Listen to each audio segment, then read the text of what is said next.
બનાસકાંઠામાં નામ લીધા વગર જ્ઞાનીબેને શંકર ચૌધરી પર પ્રહાર કરતા કહ્યું કે બનાસમાં બહારથી આવેલાને દાદા નહીં બનવા દઉં, અમે માત્ર ગણપતિ અને હનુમાન દાદાને જ માનીએ છીએ. કોઈ દાદા બનવા માંગતો હોય તો મગજમાંથી કાઢી નાખે. વધુમાં જ્ઞાનીબેને કહ્યું કે બહારના લોકો અહીંયા હુકુમત નહીં જમાવી શકે. હુકુમતમાંથી જિલ્લાને છુટકારો અપાવવા મેદાને આવી. બેંક હોય કે ડેરી, બધું એક જ ઠેકાણે થઈ ગયું છે. જ્ઞાનીબેને ઉમેર્યું કે આ લોકો હવે લોકસભાને પણ એક ઠેકાણે કરવા માંગે છે. 10 વર્ષથી બેંક અને ડેરી એક વ્યક્તિનો રાજકીય અડ્ડો, એમને સારું લાગે એટલે વસ્તી બોલાવવાની આ જ કામ. દિયોદરના કોંગ્રેસના પૂર્વ એમએલએ શિવા ભુરિયાએ ભાજપ ઉમેદવાર રેખા ચૌધરી પર સાધ્યું નિશાન. કહ્યું, રેખાબેનને માત્ર છોકરા જ ભણાવતા હતા અને છોકરા જ ભણાવતા ફાવે, રાજનીતિ તો અમને જ ફાવે. ચૂંટણી આવે એટલે પ્રજાને લાલચો અપાશે. વાલ્મીકી સમાજના કાર્યક્રમમાં પરસોત્તમ રૂપાલાના રાજા મહારાજા અંગેના નિવેદન મુદ્દે ક્ષત્રિય સમાજમાં રોષ. રૂપાલાએ આક્રોશને ધ્યાને લઈને માફી માંગી. કહ્યું, ઘણા આગેવાનના મારા પર ફોન આવ્યા હતા અને રોષ અને લાગણી વ્યક્ત કરી. પરસોત્તમ રૂપાલાએ દિલગીરી વ્યક્ત કરતા કહ્યું, મારો ઉદ્દેશ વિધર્મીઓના જુલ્મો અંગે વાત કરવાનો હતો. રાજવી અને ક્ષત્રિય સમાજને નીચાણ દેખાડવાનો ઉદ્દેશ ન હતો. કોંગ્રેસ પ્રદેશ અધ્યક્ષ શક્તિસિંહ ગોહિલના રાજકોટ ભાજપના ઉમેદવાર પરસોત્તમ રૂપાલા પર ચાપખા. કહ્યું, રૂપાલા અમરેલી બેઠક પરથી કેમ ન લડ્યા? રાજકોટ ભાજપ ઉમેદવાર રૂપાલાને લીધા આડે હાથ. શક્તિસિંહે વધુમાં કહ્યું કે અમરેલીની પ્રજા રૂપાલાને ઓળખી ગઈ છે. અમરેલીથી પ્રજા માથું વધેરી લેતી, આથી રાજકોટ આવ્યા. શક્તિસિંહે રૂપાલાને આયાતી ગણાવતા ભાજપ ભડક્યું. કહ્યું, રાહુલ ગાંધી અમેઠીથી વાયનાડ સુધી લડવા ગયા હતા. રૂપાલા તો માત્ર 100 કિલોમીટર દૂર જ આવ્યા. ભાજપે વધુમાં કહ્યું, શક્તિસિંહ તમે પણ ભાવનગરથી કચ્છ ગયા હતા. રાજકોટ બેઠક પરથી ઉમેદવાર જાહેર કરવામાં કોંગ્રેસનું કુકડું ગુંજવાયું. કોંગ્રેસ પ્રદેશ અધ્યક્ષ શક્તિસિંહ ગોહિલ રાજકોટ દોડી ગયા. ટૂંક સમયમાં રાજકોટ સહિત અન્ય બેઠકોના નામ જાહેર થશે.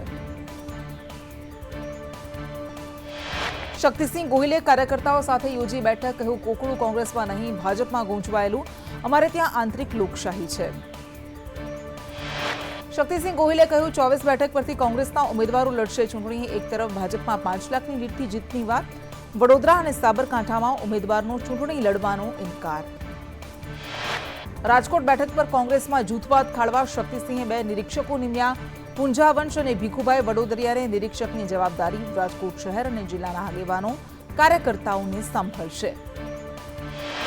સાબરકાંઠા લોકસભા બેઠકના ભાજપના ઉમેદવારને લઈને રાજકીય ઘમાસાણ. મેઘરજમાં ભીખાજી ઠાકોરના સમર્થકોનો વિરોધ પ્રદર્શન. ભીખાજી ઠાકોરના સમર્થકોનો બેનર્સ સાથે વિરોધ. મેઘરજમાં ભીખાજી ઠાકોરના સમર્થકોએ કહ્યું, ભીખાજી નહીં તો ભાજપ નહીં, ભીખાજીને ટિકિટ નહીં તો ચૂંટણી બહિષ્કાર. સમર્થકોએ મંગળવારે મેઘરજ બંધનું આપ્યું એલાન.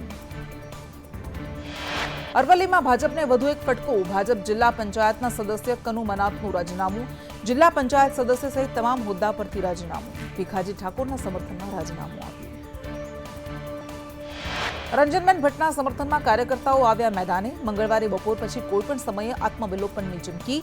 મનીષ ગોસ્વામીએ ભાજપ પર આકરા પ્રહાર કરતા કહ્યું કે ભાજપમાં ચાલી રહ્યો છે લોબીવાદ. વધુમાં મનીષ ગોસ્વામીએ કહ્યું કે ભાજપની છબી ખરડાઈ રહી છે. દર 6 મહિને બ્લડ કેમ્પ્સ કરીને થઈ રહ્યો છે ધંધો. ભાજપને ઊભી કરતા કાર્યકર્તાઓના ચપ્પલ ઘસાયા.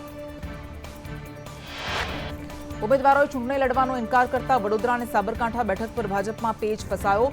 પુરુષ કે મહિલા ઉમેદવાર કોને ટિકિટ આપવી તે મોટો પ્રશ્ન. સાબરકાંઠામાં મહિલા ઉમેદવારને ઉતારી શકે ભાજપ. મહિલા ઉપાધ્યક્ષ કૌશલ્યા કુંવરબા પરમારનું નામ ચર્ચામાં. તો સાથોસાથ જિલ્લા પંચાયતના સભ્ય રેખાબેન ઝાલા અને કંચનબેન ચૌહાણનું નામ પણ ચર્ચામાં. સાબરકાંઠા બેઠક પરથી એક જૂથ મહેન્દ્રસિંહ બારૈયાને ટિકિટ અપાવવાના પ્રયાસમાં. ગઈકાલે પ્રફુલ્લ પટેલના નિવાસસ્થાને મળી હતી બેઠક. બેઠકમાં મહેન્દ્રસિંહ બારૈયા અને ભીખાજી ઠાકોર રહ્યા હતા હાજર. વડોદરામાં પુરુષ ઉમેદવારના નામ પર વિચારણા. વડોદરામાં રંજન ભટ્ટના સ્થાને ગાર્ગી દવે અને સુનીતા શુક્લાનું નામ પણ ચર્ચામાં. પૂર્વ મંત્રી રાજેન્દ્ર ત્રિવેદીને પણ વડોદરાથી ઉતારી શકે. છોટાઉદેપુર ભાજપ કાર્યાલયમાં યોજાયેલો ભરતી મેળો વિવાદમાં. ભરતી મેળામાં સ્ટેજ પર બુટલેગરને બેસાડાતા વિવાદ. બુટલેગર પિન્ટુ જયસ્વાલનું કરાયું હતું સન્માન. કોંગ્રેસના ઉમેદવાર સુખરામ રાઠવાએ કર્યા આક્ષેપ. કહ્યું, પિન્ટુ જયસ્વાલ દારૂનું વેચાણ કરે છે. મધ્યપ્રદેશમાં દારૂ વેચાણનું લાયસન્સ ધરાવે છે. ગુજરાતમાં પણ દારૂ ઘુસાડે છે. છોટાઉદેપુર ભાજપ પ્રભારી રમેશ સુકાણું નિવેદન. કહ્યું, શરત ચૂકથી તેમને સ્ટેજ પર સ્થાન અપાયું હતું. પિન્ટુ જયસ્વાલને કોઈ હોદ્દો નથી અપાયો. જમીન વેચાતી લીધી છે, દાનમાં નથી લીધી.